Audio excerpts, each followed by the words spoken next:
नमस्कार दोस्तों। जन्मभूमि टीवी के इस एपिसोड में आप सभी का बहुत स्वागत है। मैं हूं अनुराग वर्मा।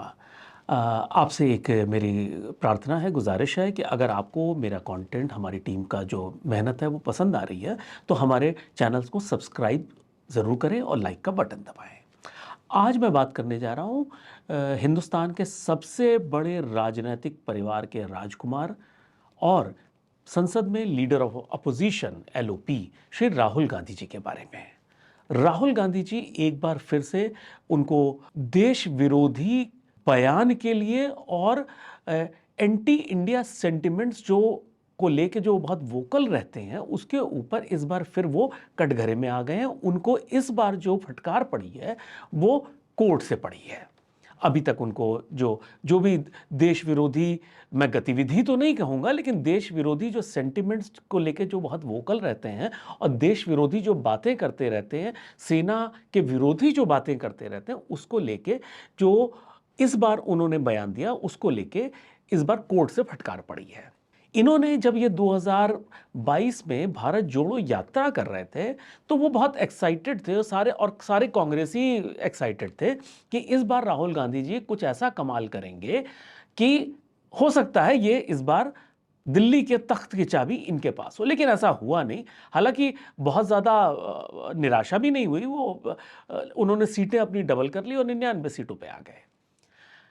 तो फिलहाल जो बात इन्होंने कही थी, इन्होंने जो बात करी थी वो ये थी कि 2022 में अपनी भारत जोड़ो यात्रा में कि चीन ने हमारी 2000 स्क्वायर किलोमीटर जमीन हड़प ली है। नंबर 2, उन्होंने ये बोला चीनी सैनिक हमारे सैनिकों को पीट रहे हैं।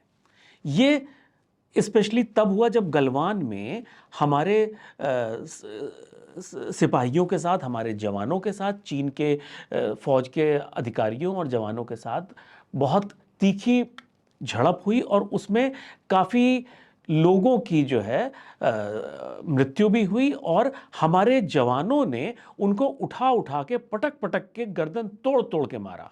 और उस समय भी जो किया था वहां पे एक जो भारतीय सेना की एक घातक टुकड़ी कही जाती है। घातक टुकड़ी वो होती है जो बिना हथियार से भी ज्यादा खतरनाक काम करते हैं। उनकी जो ट्रेनिंग होती है वो ये होती है कि बिना हथियार के वो दुश्मन को कैसे मार गिराए। क्योंकि इसमें मैं आपको एक चीज बता दूं कि चीनी जो बॉर्डर है उसके पास जो बॉर्डर पे जो सेना तैनात होती है वो हथियार नहीं रखती है, क्योंकि ऐसा एक एग्रीमेंट का पार्ट है कि वो हथियार नहीं रखती है सिर्फ। तो इसलिए वहां घातक दस्ता डिप्यूट किया जाता है कि जो बिना हथियार के वो लोगों को पटक पटक के गर्दन तोड़ के उठा उठा के मारते हैं। वो ऐसे कि उनकी ट्रेनिंग ऐसी होती है।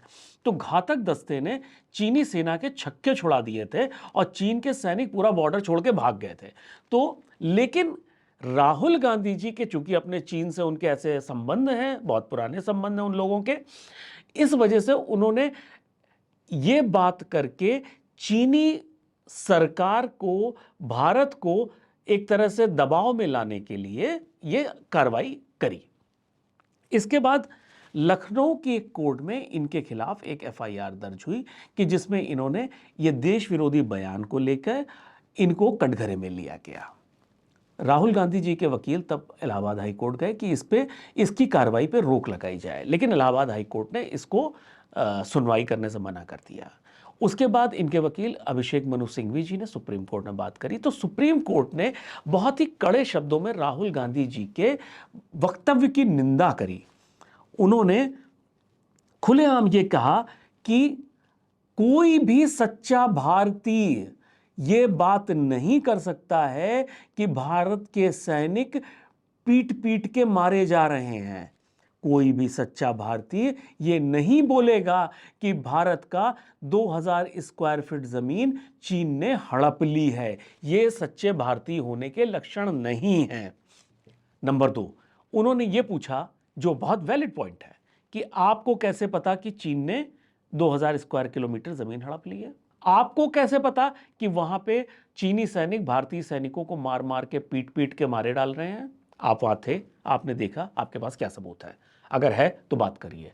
इनके पास कुछ नहीं था। ये तो बात करने में तो कुछ भी बात कर सकते हैं, इसमें तो ये सारी उस तरह की बातें करते हैं जिससे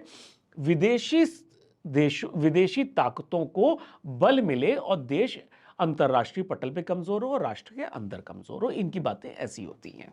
तो फिलहाल इनसे कोर्ट ने अभी उस पर कुछ फैसला नहीं दिया, लेकिन उस पर यह तय है कि इसमें कोर्ट इनके अगेंस्ट बहुत ज्यादा इनकी जो बकवास करने की जो शैली है और जो बकवास करने की ताकत है, उसको लेके कोर्ट ने इनको कटघरे में लिया है।